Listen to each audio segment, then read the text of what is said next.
ഞാൻ നിങ്ങളോട് ചോദിക്കട്ടെ, ഒറ്റ ചോദ്യം. നിങ്ങളോട് നിങ്ങള് ഭയങ്കര സുന്ദരനാണ്. എന്റെ ഒരു അഭിപ്രായത്തില് നിങ്ങൾ ഇപ്പോഴുള്ള യങ് സൂപ്പർ സ്റ്റാറുകളുടെ വെച്ച് കമ്പയർ ചെയ്യുകയാണെങ്കിൽ നിങ്ങൾ അവരെക്കാളിലൊക്കെ വലിയ സുന്ദരനാണ്. നിങ്ങൾക്ക് അങ്ങനെ തോന്നിയിട്ടില്ല? ഞാൻ പറയുന്നു, ഭയങ്കരമായ സൗന്ദര്യമുണ്ട്. പക്ഷെ എന്തുകൊണ്ട് നിങ്ങൾ സൂപ്പർ സ്റ്റാർ ലെവലിലേക്ക്? എനിക്ക് ഫ്രൈഡേ ഫിലിംസ് എന്നെ വിളിച്ച് 2-3 പടം ചെയ്യേണ്ടതാകുന്നു. ഞാൻ റെഡിയായിട്ട് നിൽക്കുകയാണ്. സൗന്ദര്യം മാത്രമല്ല, വഴിയൊന്നുമില്ല. സൗന്ദര്യം എനിക്ക് തോന്നിയിട്ടില്ല. അതിനകത്തൊരു കാര്യമുണ്ട്.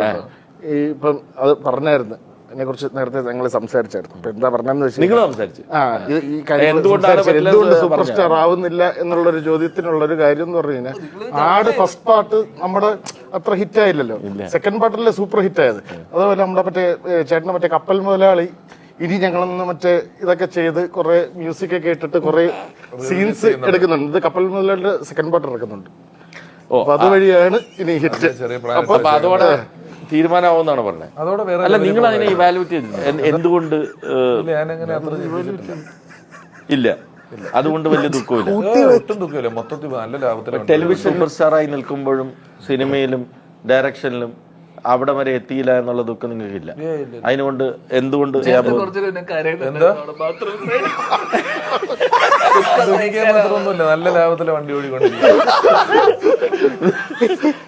ഇത്രയും സുന്ദരനായ നായകനെ, ഇത്രയും സുന്ദരനായ ഒരാളെ വിജയേട്ടൻ എന്തുകൊണ്ട് ഫ്രൈഡേ ഫിലിംസിൽ കാസ്റ്റ് ചെയ്തില്ല? ഞങ്ങള് അതെ, അപ്പൊ അങ്ങനെ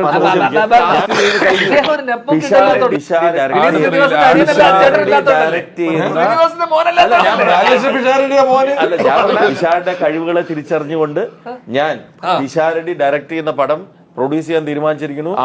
അഭിനയ സൂപ്പർ സ്റ്റാർ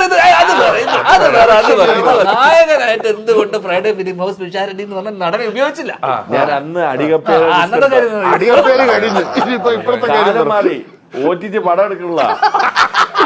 അപ്പൊ OTT സൂപ്പർ സ്റ്റാർ ആണോ പിഷാരടിച്ചത്? അന്നൊക്കെ OTT ഭയങ്കരമായിട്ട് ബാക്ക് ചെയ്തിരുന്നു. നമ്മൾ പറഞ്ഞാൽ അവര് കേൾക്കുമായിരുന്നു. ഇപ്പൊ ആരും കേൾക്കുന്നില്ല. അന്നും എടുത്തില്ലല്ലോ. എന്നിട്ട് അന്നെന്താ എടുക്കായിരുന്നു? ആ റിസ്ക് ഒക്കെ നമ്മൾ എടുക്കുന്നേ.